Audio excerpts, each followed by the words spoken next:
जो पश्यदीयपाणम् अबद्धपुट्ठम् अनर्णगमनीयदम् अविशेषमसंयुक्तं तं शुद्धनयं वियाणीः।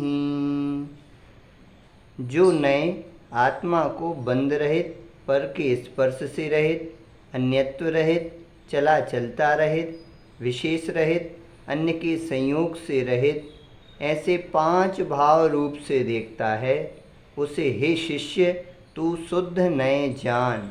उसका हिंदी भी पद्य अनुवाद है। अनबद्ध स्पृष्ट अनन्य रुजु नियत देखी आत्म को अविशेष अनसंयुक्त उसको शुद्ध नए तू जान जो। ठीक है। ठीक। निश्चय नए से अबद्ध अस्पृष्ट अनन्य नियत अविशेष और असंयुक्त ऐसे आत्मा की अनुभूति शुद्ध नए है और वह अनुभूति आत्मा ही है। इस प्रकार आत्मा एक ही प्रकाशमान है। शुद्ध नए आत्मा की अनुभूति या आत्मा सब एक ही है, अलग अलग नहीं।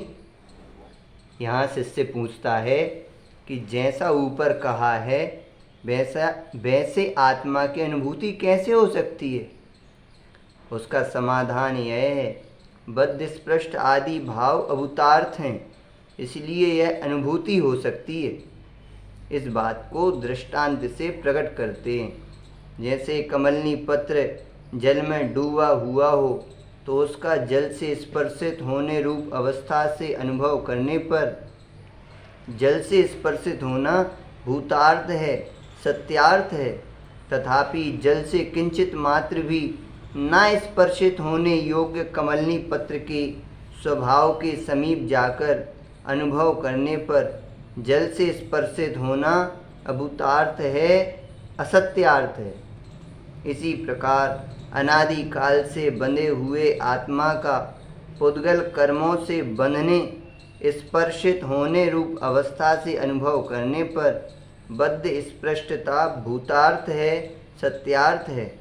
तथापि पुद्गल से किंचित मात्र भी स्पर्शित ना होने योग्य आत्म स्वभाव के समीप जाकर अनुभव करने पर बद्ध स्पृष्टता अभूतार्थ है, असत्यार्थ है।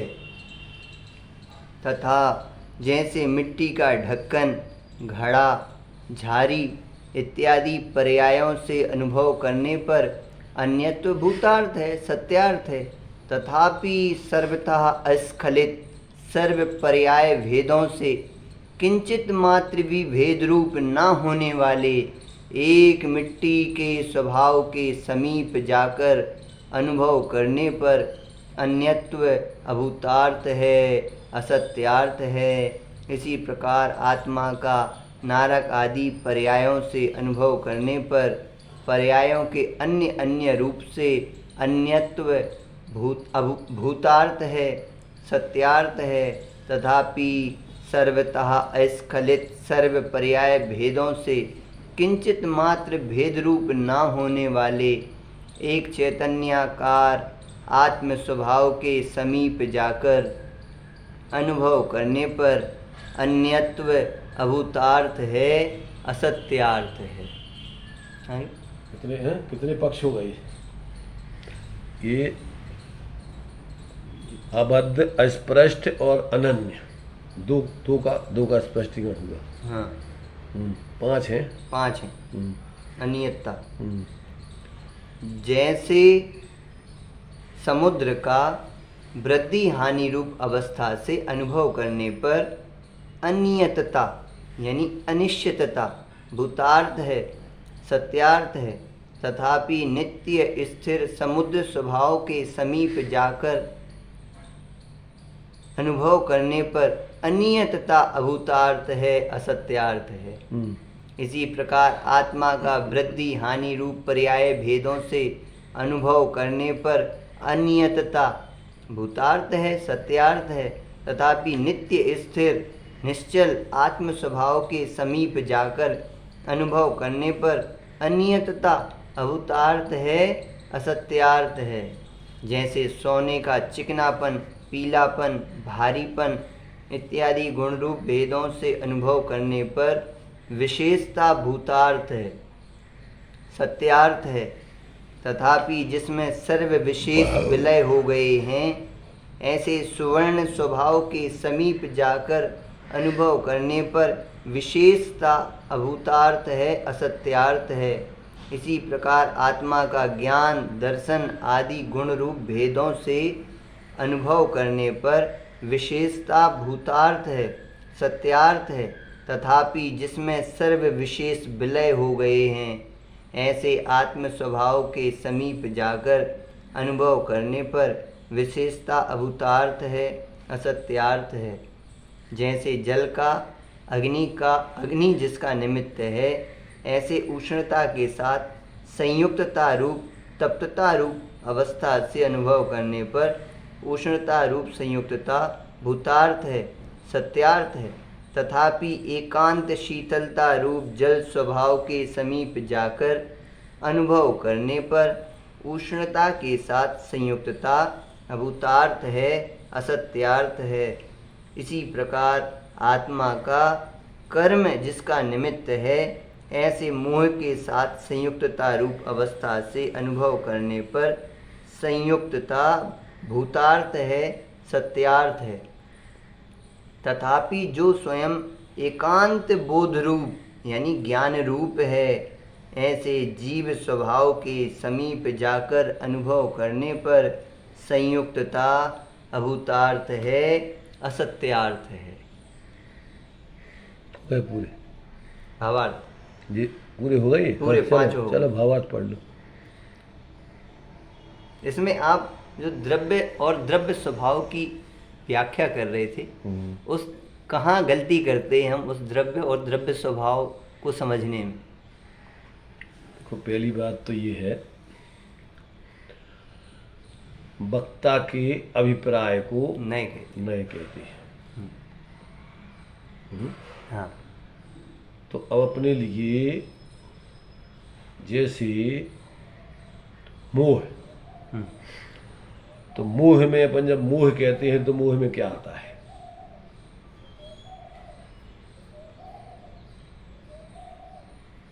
परद्रव्यों में जो एकत्व, ममत्व, कर्तृत्व, नहीं, भोक्तृत्व, मोह बोधत्व, में देखो, मोह के 2 भेद हैं।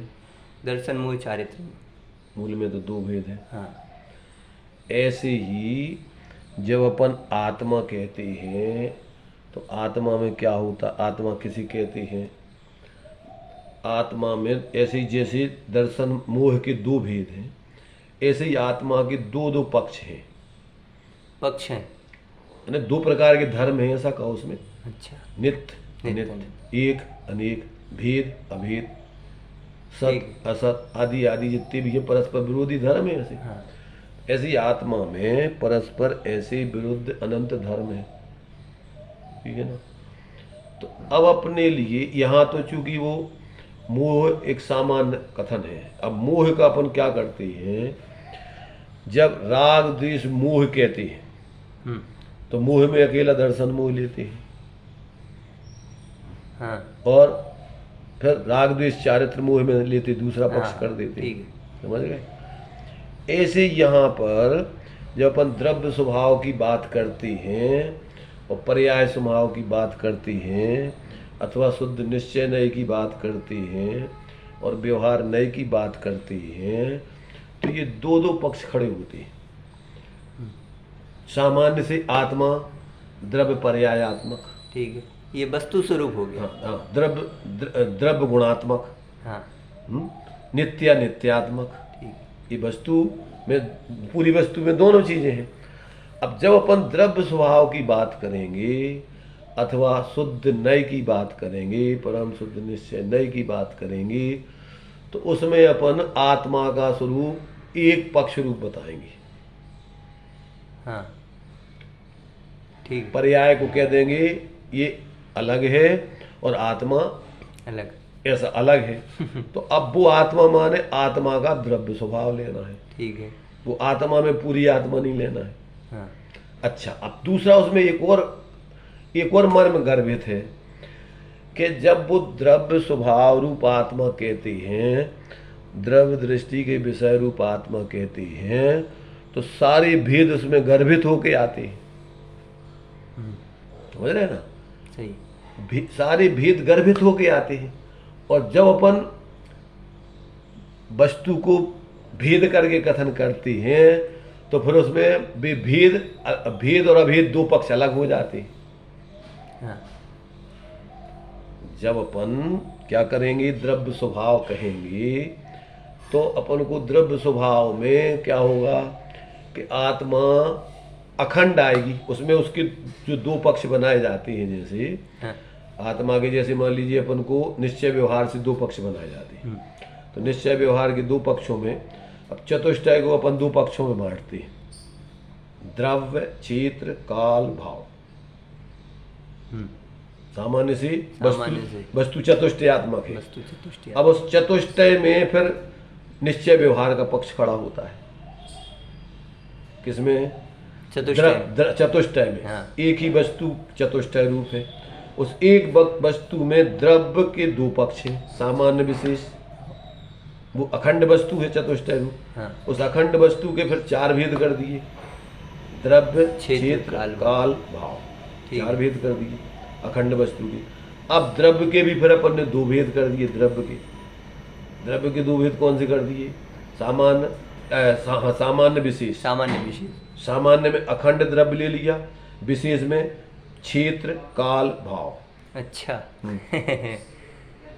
क्या ले लिया उसमें? सामान्य विशेष, क्षेत्र काल भाव। क्षेत्र काल भाव विशेष हो गया। सामान्य में केवल सामान्य में अकेला अखंड द्रव्य। उसमें माने केवल माने अखंड का मतलब क्या? इनका पिंड, ठीक है, अलग अलग नहीं देखना उसको। द्रव्य, क्षेत्र, काल, भाव का पिंड उसी में गर्भित कर दो हाँ, सबको, ठीक है। सामान्य में। क्योंकि सामान्य की परिभाषा है विवक्षा का भाव। उसमें कोई माने अपन को भी सामान्य में सब गर्भित है, गर्भित सभी विशेषा।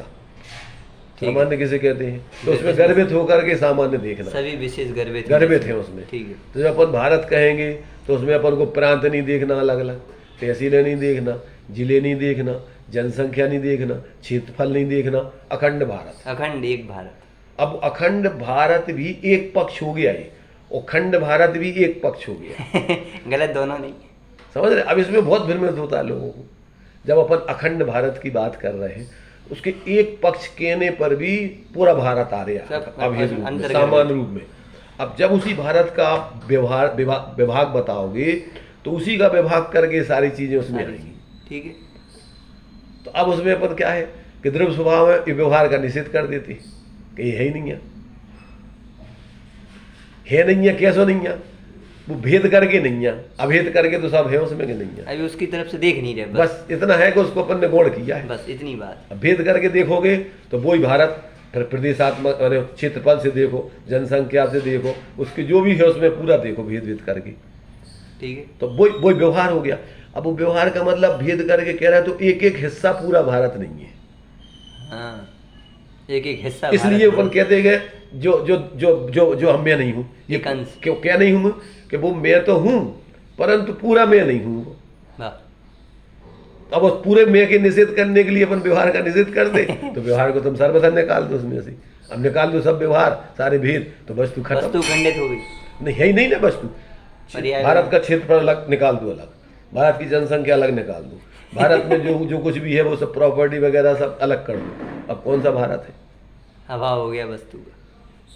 तो अब ये लोगों को इसमें कुछ कॉन्सेप्ट क्लियर ही नहीं है कि किस व्यवहार की बात चल रही है, कैसा निषेध किया जा रहा है, किस अपेक्षा से किया जा रहा है, उसका प्रयोजन क्या है। उसका प्रयोजन है कि अखंड भारत को ग्रहण करा के ये सारे विकल्पों को चुड़ा के तुम्हें एक अभेद वस्तु की दृष्टि करा के पूरी वस्तु अनुभव में दिलाई जा रही है। अब समझने के लिए आपको, अब जब तक तुम्हें पूरे उसके भेद नहीं समझोगे तो अखंड भारत तुम समझ ही नहीं पाओगे। तो पहले तो उसको भेद करके समझाना, पहले तो वस्तु स्वरूप को आपको पूरी समझाना, और फिर उसको समेट करके एक अखंड में गर्भित करना। तो सामान्य में जब अपन लेंगे तो सामान्य में एक को मुख्य करेंगे पूरा भाग। जैसे आप क्षेत्रफल देखोगे भारत का, वो क्षेत्रफल भारत से अलग रखा है कहीं? क्षेत्रफल देखने में पूरा भारत खड़ा होगा उसमें, समझ रहे हैं? एक कहने में सब आ जाता है उसमें, क्योंकि वो खंड खंड तो है ही नहीं, समझने के लिए खंड है उसमें, तो कोई भारत से अलग क्षेत्रफल तो है ही नहीं, जनसंख्या अलग तो है ही नहीं, वो तो उसी का हिस्सा ही है पूरा। तो एक को पकड़ो हाथी का, एक अंग पकड़ो, पूरा हाथी पकड़, कौन से कितनी चीज आएगी हाथी? पूरा हाथी। तो वो तो जिसको पूरा समझ में आता है हाथी, तो अकेली सूंड देखेगा और पूरा हाथी दिखेगा उसको, ठीक है। तो व्यवहार से परमार्थ दिखेगा, वो बताएंगे भेद करके तुम्हें उसी अखंड को बताना है, कोई खंड खंड करके थोड़ी तुम्हें भारत वो समझाना है, वो अखंड को समझने के लिए समझाने के लिए वो खंड है, व्यवस्था दी। अब तुम उस खंड खंड से अखंड तो देखो नहीं, वो खंड खंड को अलग रख दो और अखंड को अलग कर दो, वस्तु का अभाव कर रहे हैं। तो इसमें लोगों को क्या है, पूरा ज्ञान उनने पूरा समझा तो है नहीं वस्तु पूरे शास्त्रों का साथ, और अपन ने बस अकेले उपदेश सुन ली कि हम निश्चय वाले बन गए, तुम व्यवहार वाले बन गए। अब व्यवहार को भी कुछ ठिकाना नहीं, सहचरभूत व्यवहार, एक वस्तु का माने वस्तु में रहने वाला व्यवहार है सद्भूत रूप व्यवहार, और एक असद्भूत व्यवहार संयोग आदि रूप व्यवहार है, ठीक है। सहचरभूत व्यवहार साथ में रहने वाले जो माने अभी अशुद्धता आदि के भाव है, तो वो तो उसका स्वरूप नहीं है, वो तो दोष है। सही। तो अब तुमने एक ने वो पकड़ लो कि जो साधक के जीवन में सहचरभूत जो एक प्रवृत्ति आदि चलती है, हाँ बाहर के जो है, बाहर का भी जो संयोग आदि से निमित्त नैमित्तिक संबंध चलता है, विकारी भाव चलते हैं, अंदर में तुरंत अभेद दृष्टि बनाकर स्वरूप की लीनता वाला निश्चय चलता है। अब वो तो कछु अनुभव है नहीं अज्ञानियों को। अब उनने एक ने पकड़ ला, कोई न निश्चय से आत्मा को शुद्धमान हुए सुचंद अभेद रूप से उसका आश्रय करके अखंड वस्तु का अनुभव तो करते नहीं है, और क्या मान लिया उनने कि व्यवहार सब अलग है।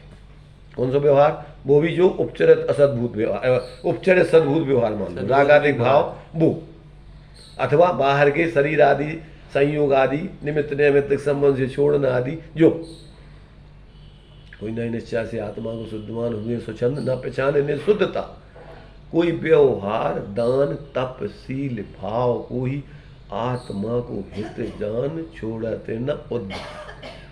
का मतलब कि जो तो सहचरभूत में अभी अस्थिरता जन्य, ये तो तुम्हारा दोष है, तो जो तो अब चूंकि उपचार से इस पे आरोप आता है, जब निश्चय अंदर में निश्चय स्वाश्रित मोक्ष मार्ग चले तो इस पे अपन आरोपित कर रहे हैं। इको ज्ञानी मोक्ष मार्ग नहीं मानती, हाँ। इसको तो क्या मानती है, ही जानती, पर चूंकि साथ में है, ऐसे ही सुमेल है, इसलिए उसको साथ में अपन को भी उपचार आता है। उस पर फल की मिंगी के साथ में छिलका आदि हुए तो सब पूरक फल कहलाता है, ठीक केला, परंतु केला बादाम कौन सी है, अंदर का दल, बस वो तो अपन को खाने तो वो है, जो थोड़ी कजू खाने, जो तो निकाल के अलग फेंक देने।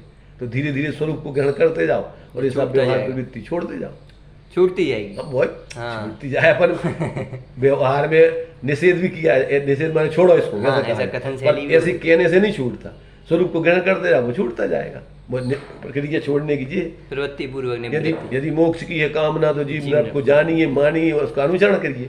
अब मोक्ष को तो मोक्ष चाहिए, मोक्ष चाहिए, मोक्ष चाहिए तो मिल जाए मोक्ष। मोक्ष चाहिए है तो तुम मुक्त स्वरूप आत्मा की श्रद्धा ज्ञान लीनता करो तो पर्याय में मोह दशा प्रकट हो जाए, तो प्रक्रिया तो वो है। तब इसमें तो अब कहाँ कहाँ से समझा है, इसमें इतनी विवक्षाएं हैं। अब क्या है कि अब लोगों को टाइम है नहीं है, टेम्परेरी धर्म सुनने उनको, तो बस अकेलो आके सुना दो तुम, और बस अपने उनने अपनी जो चले के काम में लग गए, ना उनको निर्णय करने, ना कछु जीवन में प्रैक्टिकल करने, ना अपने स्वरूप की साधना करने, ना कछु करने।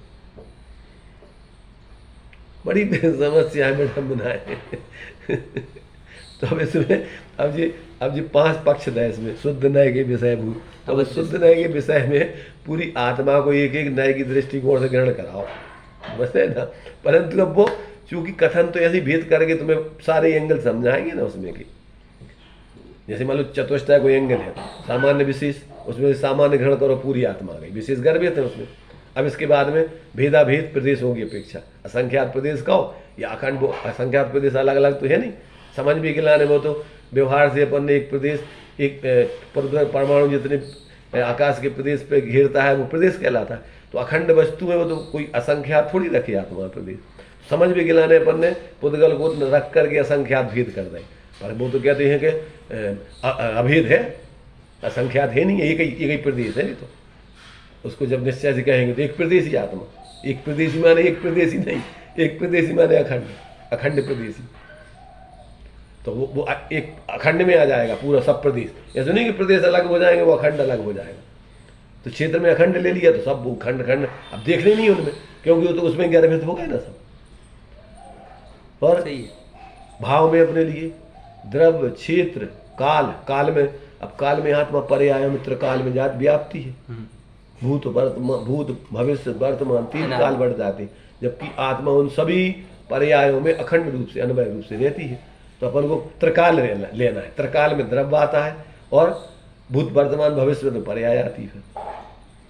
त्रिकाल में द्रव्य भूत वर्तमान भविष्य, ठीक है, पर्याय। भाई पर पहले की पर्याय का कहा दे तुम, वर्तमान में कहो, भविष्य में कहो, पर उनमें द्रव्य कैसा है? अनवय रूप से व्याप्त, अनवय रूप से व्याप्त है उन पर्यायों में। जो अभी दृष्टांत दिए मिट्टी का झाड़ों में, सारी पर्यायों में वो अनवय रूप से अखंड रूप से व्याप्त। मिट्टी व्याप्त, खंडित नहीं होती वो मिट्टी, सही, अखंड रहती है। एक पर्याय में नहीं खंडित होकर अलग हो जाती।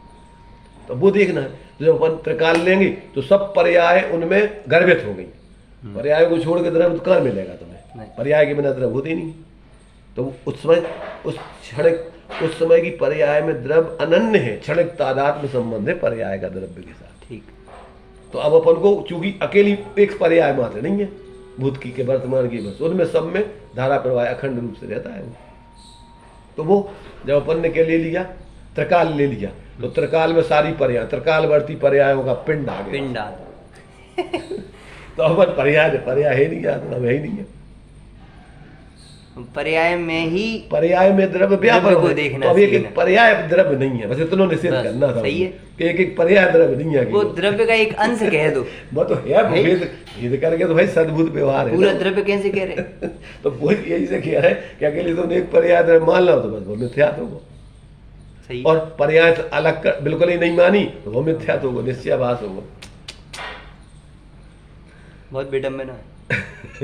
विडम्बना तो देखो जिनको नहीं समझने उनको है, जो समझ लिए थे उनको तो आनंद है। आनंद वो क्या कि विडम्बना ही में, वो तो वस्तु का स्वरूप है ना। वो तो इनको नहीं समझ में विडम्बना है, और अन्यथा मान लेने में विडम्बना है तो कैसे हो? तो मान कैसे हो? तो ऐसा थोड़ी हो जाए। टोटमल जी ने कही कि तो अगर मान में से कोई सम्यक दृष्टि हो तो अपने ग्रंथ मान लो भाई, जैसी वस्तु है वैसे ही मानने पड़े ना। तो सही है। पर्याय में तुम्हें बीतराग दशा अनंत दशा प्रकट नहीं भाई, मान लो। और तुम मान लो कि हम तो हो गए अंत है, हम तो भगवान बन जाओ भगवान। तो इसमें क्या है? अब किसके पास टाइम है? कौन इतनी जिज्ञासा और तड़प है जिसको? अब लोगों के पास टाइम तो नहीं है। वक्ता से कह रहे तुम टाइम पे आओ, और भी उनको पता ही नहीं है कभी आ रहे। आधे धूधे सुन गए और भी जा रहे, अपना टाइम होगा पूरा उनको। ऐसे ही। अच्छा, ये अभी आपने नीचे जो बात की द्रव्य और द्रव्य स्वभाव, ये उत्पाद, द्रव्य में उत्पाद व्यय नहीं लेना है? नहीं, द्रव्य तो देखो, द्रव्य नित्य अनित्य दोनों चीजें हैं। द्रव्य स्वभाव नित्य है, द्रव्य स्वभाव नित्य है, और द्रव्य उत्पाद व्यय ध्रुव्यात्मक। हाँ, तीनों तिरात्मक है। वो तो पूरी वस्तु है ना। सामान्य विशेषात्मक है, वो तो नित्य अनित्यात्मक है, सामान्य भेदाभेदात्मक है। भाई वस्तु तो पूरी है ना वो। जिस स्वरूप कौन सी गाथा में खोला? कौन सी? जी, द्रव्य और द्रव्य स्वभाव। अरे ये सब गाथाओं में जो ये खोल रहा है, जो क्या लिख रहे हैं 14वीं गाथा 15वीं, ये क्या लिख रहे हैं? पूरा द्रव्य बता रहे हैं, भूतार्थ व्यवहार से कह रहे हैं, पर्याय और निश्चय से अभूतार्थ, मतलब ये द्रव्य की तो बात कर रहे हैं, दो ही पक्षों की। वो क्या कर रहे हैं? तो द्रव्य को पहले वस्तु कहो, द्रव्य कहो, सब कहो कछु। बस देखो क्या है, एक एक गुण के आधार पर वस्तु के नाम भी होते हैं। हाँ। और एक एक गुण का स्वरूप अलग अलग भी होता है। तो जब अपन एक गुण के आधार से वस्तु कह रहे, सत्य कह रहे, तो सत्य में अकेला अस्तित्व नहीं लेना। हाँ। सद्रव्य लक्षण बता रहे, तो सद्रव्य लक्षण माने उत्पाद व ध्रुव युक्तम सत सद्रव्य लक्षण। जो कुछ भी है वो सब अस्तित्व उस सत्य में आ गया। ठीक, आ गया सब। अब एक तरफ जब तुम कहोगे सत द्रव्य एक गुण है उसका, माने अस्तित्व नाम का गुण भी है, जिसके कारण से वस्तु सदा रहती है। तो अब वो कभी भेद की तरफ से उसी को कथन कर देते हैं, कभी अभेद की तरफ से। अब उसमें तुम्हें वक्ता के अभिप्राय को समझना पड़ेगा कि जो कौन सी तरफ से बात कर रहे हैं। कभी हम द्रव्य स्वभाव को द्रव्य कह देंगे। तो अब जैसे मोह को अपन कभी दर्शन मोह को पूरा मोह कह दिया, राग देश को चारित्र में अलग ले लिया, तो मोह में होता है अकेले दर्शन ही मोह लेने। और जब अपन दोनों को गर्भित करके कहेंगे मोह जी मोह से दुखी है, तो मोह में क्या लेना? पूरे सब राग देश मोह दर्शन मिथ्याचार सब लेने, समग्र मोह। अब कहीं अपन जब 12वें गुण स्थान की बात करेंगे तो वहाँ क्षीण मोह कर देंगे, तो क्षीण मोह में होता है चारित्र मोह लेने। ठीक है। और इतने चौथे गुण स्थान में मोह का क्षय हो गया, तो कौन से मोह को क्षय होगा? दर्शन मोह। तो ये तो वक्ता के अभिप्राय तो मैं समझना पड़े कि जो पूरे मोह की बात कर रहा हूँ कि एक हिस्सा की बात कर रहा हूँ। सही अब शास्त्रों के आधार पर तुम उन्हें तो लिखो, पर वक्ता क्योंकि शब्द तो सीमित ही है। सीमित। अब वो किस समय कौन बात कर रहा हो वो कह दे। भारत के किसी एक मोहल्ला में भारत में भयंकर आग तो क्या मतलब भयंकर आग कितने लगी जाए तो पूछो तो कि पूरे भारत में लग गई पूरी आग, हेडिंग डाल देंगे भारत विदेश में डाल भारत में भयंकर आग, भारत में भयंकर तबाही। अब एक प्रांत के किसी जिले में मान लो वो आ गो, तूफान आ गो, कछुआ आ गो, तो पूरा भारत में तबाही, क्योंकि भारत को हिस्सा है तो अभेद रूप से भारत ही कह देंगे उसको। तो समझने पड़े तो मेरे जो कौन अच्छा, बाहर में कोई नए नहीं समझते और सब नए समझते हर एक व्यक्ति। गजब बात। ये इतने वस्तु स्वरूप में आज जितने मतांतर हैं ये ना समझी के हैं कि वस्तु स्वरूप के ना समझी गए वस्तु स्वरूप में काय को मतांतर तो करेगी। द्रव्य विरोध। क्षेत्र काल भाव, भाव में यहाँ दिया इन्होंने विशेष के आधार, विशेष अविशेष। तो आत्मा की ये सब विशेषता है, भाव माने गुण, ये गुण जितने भी हैं सब विशेषता हैं। एक एक विशेषता पूरी आत्मा नहीं है, इसलिए आत्मा अविशेष है। तो अविशेष का मतलब क्या? अविशेष का मतलब पूरे विशेषों का अभेद पिंड, एक विशेषता मात्र नहीं अकेली। इसलिए एक एक का निषेध करने के लिए अविशेष कह दिया, ना कि सारे गुणों का अभाव करने के लिए कहा है। आत्मा में ज्ञान नहीं है, दर्शन नहीं है, चारित्र नहीं है का मतलब अकेलो ज्ञान दर्शन और चारित्र आत्मा नहीं है। ये गिलान है कि ज्ञान दर्शन चारित्र गुणों का अभाव बताओ ने आत्मा में, और एक तरफ कह रहे आत्मा ज्ञान मात्र है। बड़ी विडंबना है।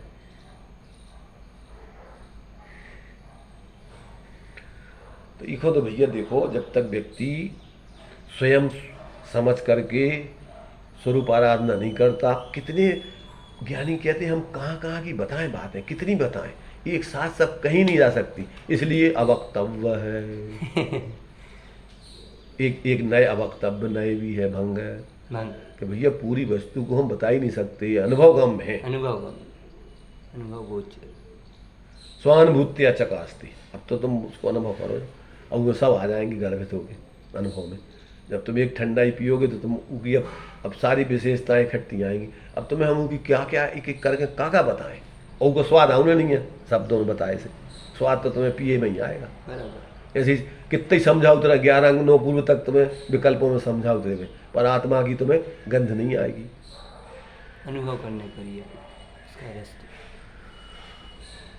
इसलिए भाई बहुत सरल भी है, जानवर समझ लेते बिना पढ़े लिखे अनुभव करके, और पंडिताई में मर जाते 11 अंगों पूर्व तक की, और समझ में कछु नहीं आता। ऐसा ही है। बाद में बात के अलावा लड़वे झगड़वे के अलावा ग्रंथ में जो लिखो, जितनी ग्रंथ पढ़ लो उतनी ग्रंथियाँ बना ली, जबकि वे ग्रंथ तो सारी ग्रंथियाँ मिटावे के लाने आते, निर्ग्रंथ बनवे के लाने आता। बहुत सही बात। तो अब ये सारे पक्ष संयोग करने से असंयुक्त कह रहे, तो कर्मों का शरीर आदि का इनका संयोग है। जब अपन संयोग की तरफ से देखते हैं तो क्या है उसमें काय का दो दृष्टांत, संयोग असंयुक्त, संयुक्त और असंयुक्त में पहला जल, हाँ। जैसे जल का अग्नि जिसका नहीं वो निमित्त है। हाँ वो संयुक्त असंयुक्त बेकारी कर्म के उदयजन ने भावों का संयुक्त असंयुक्त दिया, और अबद्ध स्पर्श संयोगों का उदय दिया। सबसे पहला बोल दे हाँ, जैसे कमलनी पत्र जल में डूबा हुआ हो तो उसका जल से स्पर्शित होने रूप अवस्था से अनुभव करने पर जल से स्पर्शित होना भूतार्थ है, सत्यार्थ है। तथापि जल से किंचित मात्र भी न स्पर्शित होने योग्य कमलिनी पत्र के स्वभाव के समीप जाकर अनुभव करने पर जल से स्पर्शित होना अभूतार्थ है, असत्यार्थ है। ये तो दृष्टांत हो गया। इसी प्रकार अनादि काल से बंधे हुए आत्मा का उद्गल कर्मों से बंधने स्पर्शित होने रूप अवस्था से अनुभव करने पर बद्ध स्पष्टता भूतार्थ है, सत्यार्थ है। तथापि उद्गल से किंचित मात्र भी स्पर्शित न होने योग्य आत्म स्वभाव के समीप जाकर अनुभव करने पर बद्ध स्पष्टता अभूतार्थ है, असत्यार्थ है। हाँ।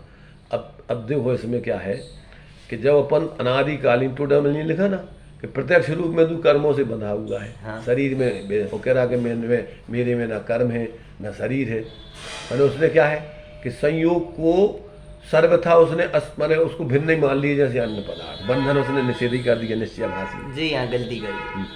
तो वहाँ कह रहे भैया तू जब हम संयोग कर्मों के बंधन और आदि की दृष्टि से देख रहे तो तू है ना बंधन में। कह रहा है कि जैसे जल कमलनी पत्र का दृष्टांत दिया कि जल में जब अपन स्पर्शित होते हुए स्वभाव से देखते हैं तो वो डूबा हुआ है ना पानी में, परंतु जब उसके स्वभाव के नजदीक जाके देखते हैं तो बिल्कुल एक वस्तु दूसरी वस्तु को छूती नहीं है। अब तेरे लिए सिर्फ अकेली गप्पों में ठोकवे के लाने बातें हैं कि अनुभव करवे के लाने हैं सब, और दूसरों के लाने सिर्फ भ्रमित करवे के लाने हैं कि तेरे भ्रम को मिटाने के लिए। एक बात क्या के एक बात बोलता रहा और दूसरी बात का सर्वथा निषेध करता रहे। यानी दूर दूर से देख करके सब निर्णय कर रहा है, कमलनी पत्र के समीप जा करके देख, समीप अनुभव करके देखो, अनुभव करके देखो, उधर जाके देख। अब वो तो डूबा हुआ है, और जब तू नजदीक जाके देखेगा तो अस्पर्शित है, छूता नहीं है वो। एक वस्तु दूसरी वस्तु को छूती नहीं। तो अब जिस विवक्षा से जो बात कर रहे हैं उसको तो सत्यार्थ कह रहे हैं। सही है, जिस विवक्षा से जो 100% सही है, 100% नहीं अधूरी 100%। जिस विवक्षा से उसको कह रहे उसको 100% सही है, अस्पर्शित असंयोग आदि आदि नहीं, आदि पूरी, क्योंकि जो जिस तरीके से है वो पूरी है वैसे उस दृष्टिकोण से। अब प्रयोजन साधने के लिए अपन को क्या करना कि इनको संयोगों को देखना, संयोगों का पक्ष छोड़ना, भेदों का पक्ष छोड़ना, अभेद को पक्ष करके और उसको अभेद करके ग्रहण, क्योंकि यहाँ शुद्ध नय का पक्ष नहीं ग्रहण कराया जा रहा है, शुद्ध नय के विषय को ग्रहण करा के पक्षातिक्रांत कराया जा रहा है। जब वस्तु को ग्रहण कर लोगे तो अब आपको विकल्प खत्म और प्रमाण ज्ञान प्रकट हो जाएगा। अनुभव के काल में प्रमाण ज्ञान होता है। हाँ। नए ज्ञान के विकल्प नहीं देते, नए ज्ञान का विषय अभेद रूप से अनुभव में आता है। परिणति और नए ज्ञान का विषय अभेद होकर के निर्विकल्प होकर अनुभव करती है। तो अब उसमें अब बिना विकल्प के सब पूरी वस्तु अनुभव में आ रही है ऐसी। इसलिए प्रमाण पूर्वक नए होते हैं, मिथ्या दृष्टि के न नए होते ना प्रमाण होते, सब आभास होते हैं। पूरी वस्तु के बिना उस वस्तु का एक अंश खींच कैसे कहोगे तुम कि ये वस्तु का अंश है, और तुम उसी को पूरी वस्तु जैसे अंधों का दिया दृष्टांत कि भी हाथी के एक अंग को खींच रहे, बस हाथी मान के लड़ रहे, आपस में झगड़ रहे। एक तो व्यवहार करने, अरे व्यवहार का निषेध थोड़ी करना है, प्रयोजन साधना उसको समझ करके उन व्यवहार के विकल्पों में नहीं उलझे ना, और निश्चय के विकल्पों में नहीं उलझे रहना। सही बात, वही में लगे रहो तो वो भी कुछ कल्याण नहीं होने का। संप्रदाय बन जाएंगे, आपस में लड़ोगे झड़ोगे। एक निश्चय वाले, ये निश्चय के विचारों वाले इकट्ठे एक तरफ हो गए, व्यवहार के विचारों वाले एक तरफ हो गए, दो पार्टियां बन गई।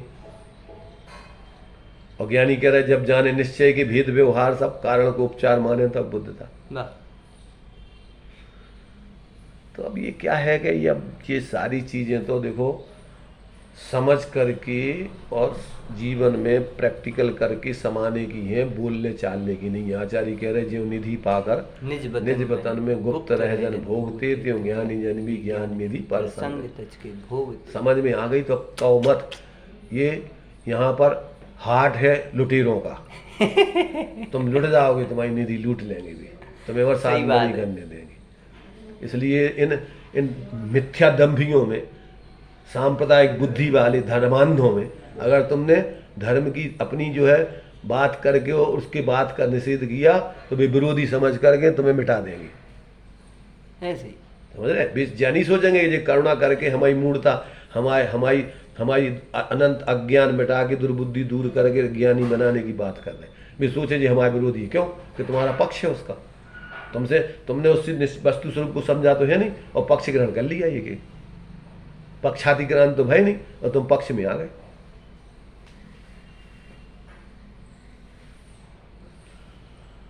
सही बात।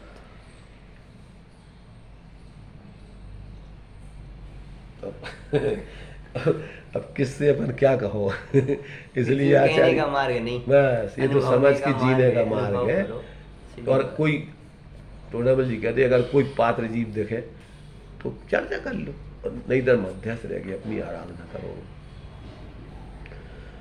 तो अब इसमें 14वीं गाथा 15वीं गाथा में क्या विशेष अंतर है जो देखो तुम, चलो चलो हाँ उसमें देखो, पढ़ो। हाँ। 15वीं गाथा पढ़ो, उसका विषय अपन देखो, उसमें ये पूरे 14वीं गाथा के विषय गर्भित करके फिर अतिरिक्त का दे रहा है, देखो। जो पस्सदीय पाणम अबद्ध पुट्ठम अणर्णम विशेषम अपदेश संत मध्यम पस्सदि जीर्ण शासनम सवम अनबद्ध स्पृष्ट अनन्य जो अविशेष देखे आत्म को वो द्रव्य और जो भाव जिन शासन सकल देखे हो। गाथार्थ, जो पुरुष आत्मा को अबद्ध स्पृष्ट अनन्य अविशेष तथा उपलक्षण से नियत और असंयोग ये पांचों चीजें 14वीं गाथा की भी गर्भित हो। हाँ, अब विशेष उसमें और विशेष देखता है, हाँ। वह सर्व जिन शासन को देखता है, जो जिन शासन बाह्य द्रव्य श्रुत तथा अभ्यंतर ज्ञान रूप भाव श्रुत वाला है। अब जिन शासन को इसमें और जोड़ दो। हाँ, अब जिन शासन की सिद्धि इसमें अलग से करने के लिए कि द्रव्य श्रुत अपदेश सुत्त मध्यम, हाँ, या संत मध्यम, तो इसके भी दो अर्थ, इसमें भी थोड़ा भी लोगों के अलग अलग मत है समझने में। तो उसमें मतलब क्या है कि अब इसमें जो है द्रव्य और भाव माने अपन जो अपने ज्ञान में उसका स्वरूप समझते हैं वो ज्ञानात्मक हो गया, और जो शब्दों के माध्यम से समझाया जाता है वो द्रव्यात्मक हो गया। जिन शासन दो प्रकार से लिया, एक वो द्रव्य हो गया, ये भाव। हाँ, उते तो पूरी वस्तु की बात कर दी वो।